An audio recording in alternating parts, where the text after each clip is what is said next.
Hello and welcome to yet another probability and statistics video of Cornerstones of Math, which has been a long time since the last video of this topic. Without further ado, let us read today's problem. Suppose you play a game of rolling a die under following rules. So the first rule is, if you roll a number other than 1, then your score is simply the number you get and the game ends. And there is this second rule, which is that if you roll a 1, then you get another chance to roll. This process repeats indefinitely until you roll something other than 1, and your score is the sum of all the numbers you get. For example, suppose you roll a die and obtained 1. Then you get another chance to roll. Suppose that you obtained 6 from your second roll. Then the game ends and your score is 1 plus 6, hence 7. As for another example, if you obtained 1, then you get another chance, and if you obtained 1 again, then you get another chance, and if you obtained 5 from the third roll, then the game ends. In this case, your score will be 1 plus 1 plus 5, hence 7. Our main goal is, when x denotes the score you can get from this game, what would be the expected value of x? A quick side note here before we get to the actual problem. First, let us quickly take a look at the normal rule case, where there is no rule for additional chances, and your score is simply the number you obtain from a single roll. In this case, we have this obvious probability distribution. The variable x can have values 1, 2, 3, 4, 5, and 6, and each case has the probability 1 over 6. This distribution can be also expressed in terms of probability mass function, which in this case is just 1 over 6 from all possible values of x. The expected value of x can be obtained by adding up the product of the value of variable x and its corresponding probability. So we obtain this expression, which gives the expected value of 7 over 2, or 3.5, which is a pretty obvious value. Now let us investigate how this value changes under our rules given in the problem. So we have our rules here, which I just read, and the very first thing we must do is to find out all possible values that the variable x can have. This part is not that difficult to understand.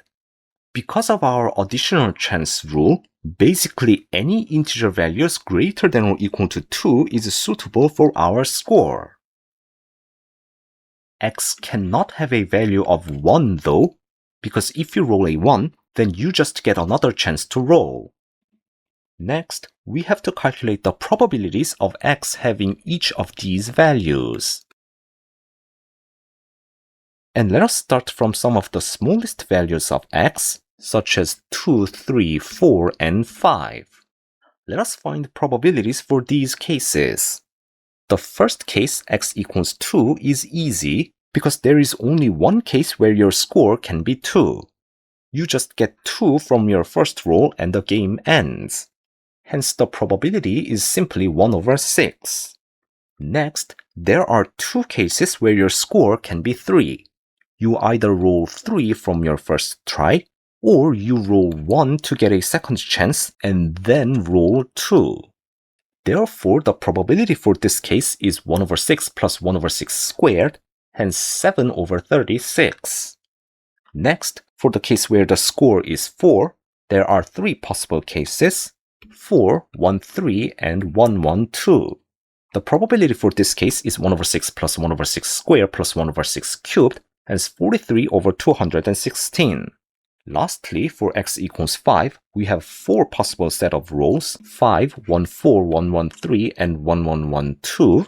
And the probability is, now we add up till 4th power, which gives 259 over 1296. By the way, we have to do some calculations with these fractions, and the calculation will be slightly faster if you remember some powers of 6 as shown here.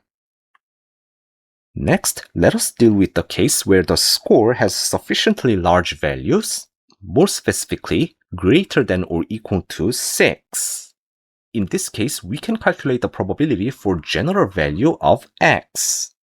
These large values can be only obtained by rolling bunch of 1s consecutively, and then rolling something other than 1 at the very end. But we still need to do some case division here, into 5 cases. Remember, these cases are for a single value of score, x. Your score can be x in 5 ways.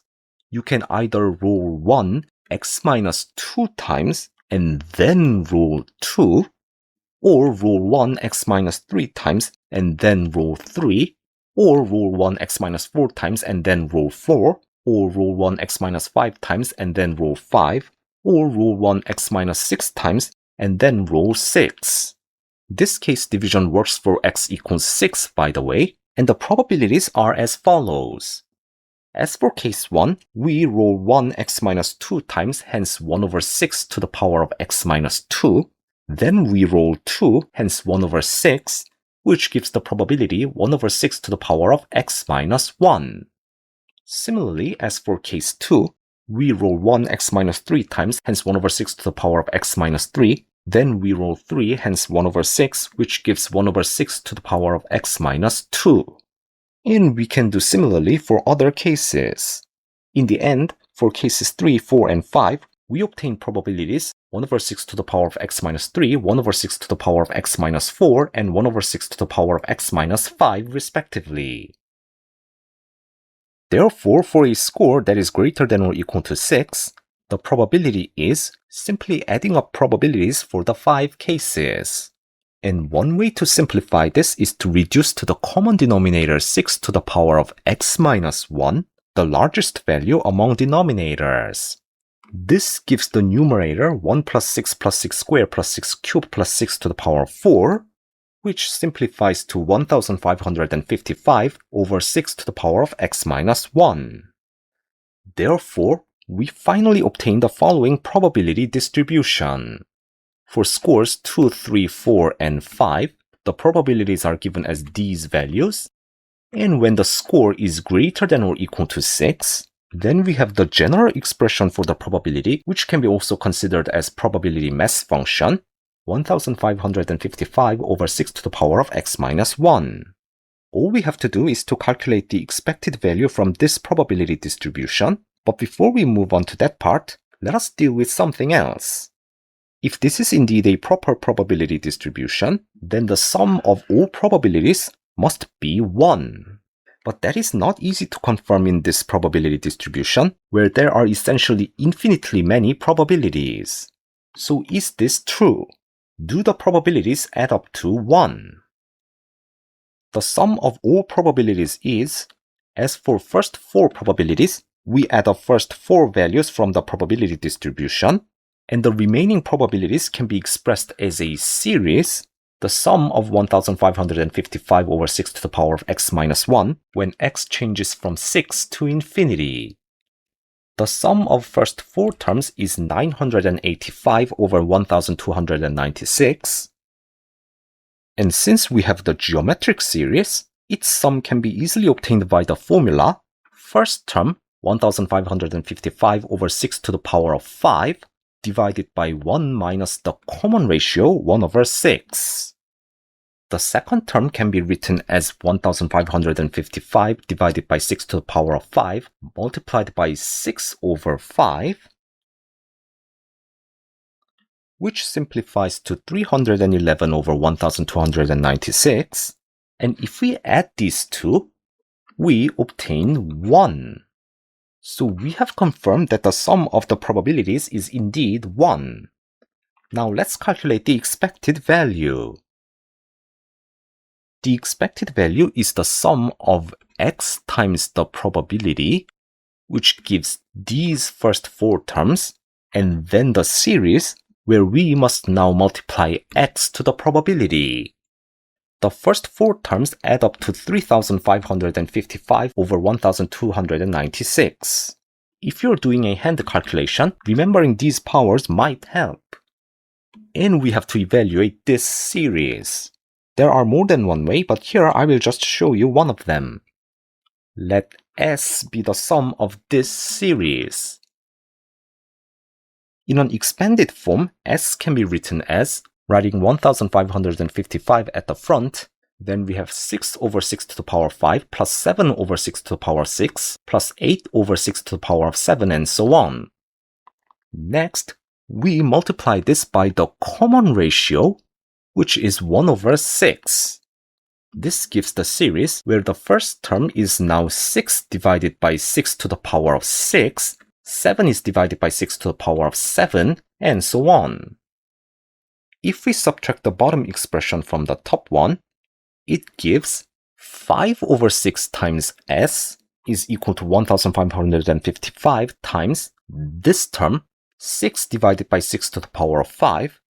And as for the remaining powers, you can notice that the numerators all become 1. So 1 over 6 to the power of 6 plus 1 over 6 to the power of 7 plus 1 over 6 to the power of 8 and so on. One efficient way to deal with this is to split this 6 over 6 to the power of 5 into 5 over 6 to the power of 5 and 1 over 6 to the power of 5. This gives the geometric series we have already dealt with when we were calculating the sum of probabilities.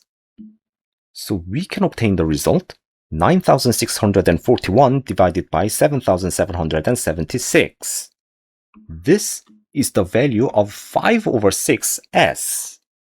Therefore, the value of s is, multiplying the obtained number by 6 over 5, which gives 9641 over 6480. Therefore, back to our expected value expression. Now we have the value for the series part. And if we compute this, we obtain a surprisingly simple fraction 21 over 5, which is 4.2. Now, if you compare this expected value with the previous one obtained under the normal rule, that is, no additional chances, you can realize that now we have a higher expected value of the score, which makes sense considering the rule of the game. One last thing. If you have understood everything I explained so far without much difficulty, then perhaps you can also deal with this bonus problem easily. Here, we play the dice game with these two rules. The first rule is the same. If you roll a number other than 1, then your score is just the number you get and the game ends. The second rule is slightly different. If you roll a 1, you get another chance to roll until you roll a number other than 1. However, you only get the score from the last number you roll, which is not 1. For example, if you roll 1113, then your final score is just 3, the last number. Under these rules, if x denotes the score, your bonus problem is to explain why the probability distribution of x is given like this.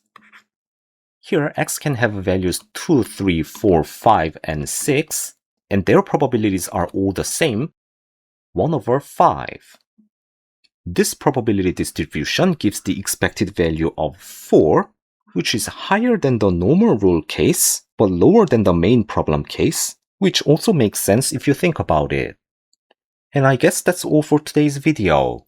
If you're interested in probability distributions, you can also check out these videos from my channel as well. Also, please hit that like button if you enjoyed this video, and I will see you in another video.